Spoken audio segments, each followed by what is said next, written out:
As you have gathered, this is our panel on the Citizens United decision and its aftermath and what to do about it. I think everyone in this room knows that this was a recent decision by the Supreme Court that basically unleashed unlimited amounts of corporate spending from their treasuries to influence our elections. And the one thing that unites all of us on this panel is that we believe that the decision is so bad and the implications of unleashed corporate power on our democracy are so serious that we really have to consider a constitutional amendment as a way to correct these problems. You name the bill that you've been frustrated about this past year, you name the issue that you're disappointed about.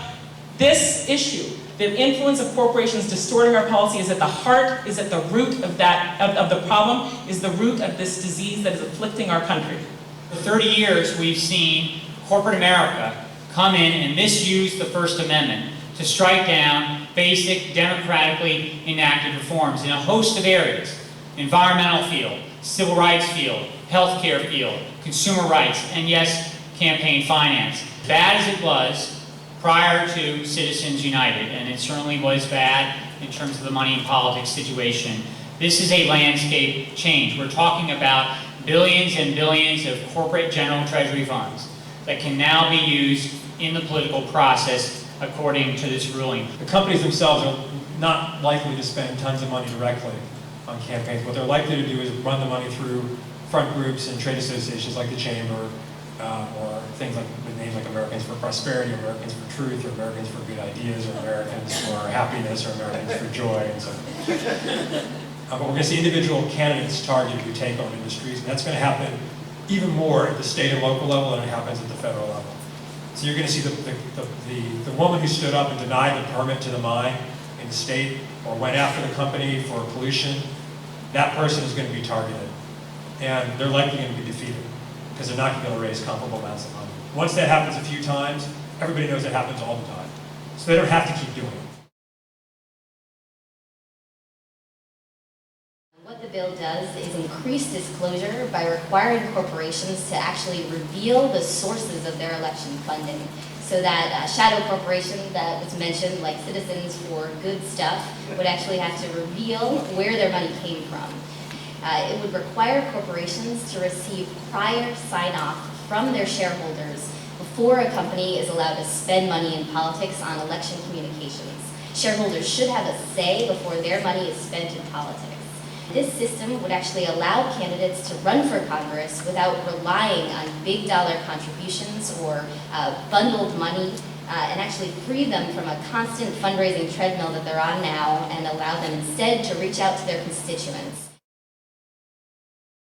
For years, the right wing has been very, very good at convincing the American public that the only thing the Supreme Court does is make decisions about abortion, gay marriage, school prayer, and flag burning.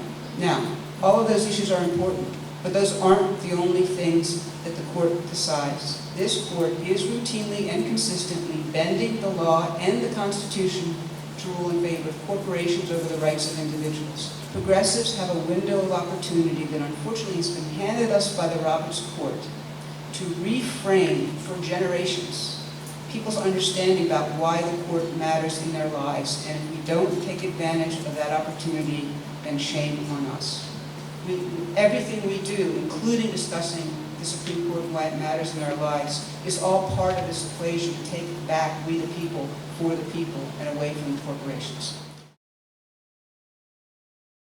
If you look at this decision, it requires a constitutional amendment to overturn it. You can't go around the edges of it. It is a very broad decision, and there's no way to be clever. You can't wordsmith around it. It just says you can't limit corporate spending, basically.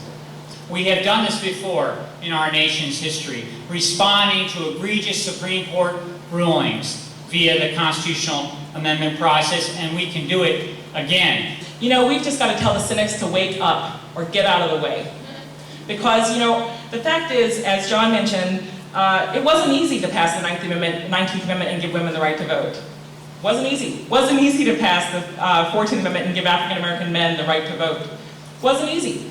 Wasn't easy with the Pony Express. You know, we've got Web 2.0, we've got far better communication, we've got a lot more resources at our disposal. You think it was easy to pass those amendments? It wasn't easy. It took a long time. Did they give up? Did they say that it wasn't, did they give in to people who said it wasn't possible, would take too long, can't be done? No.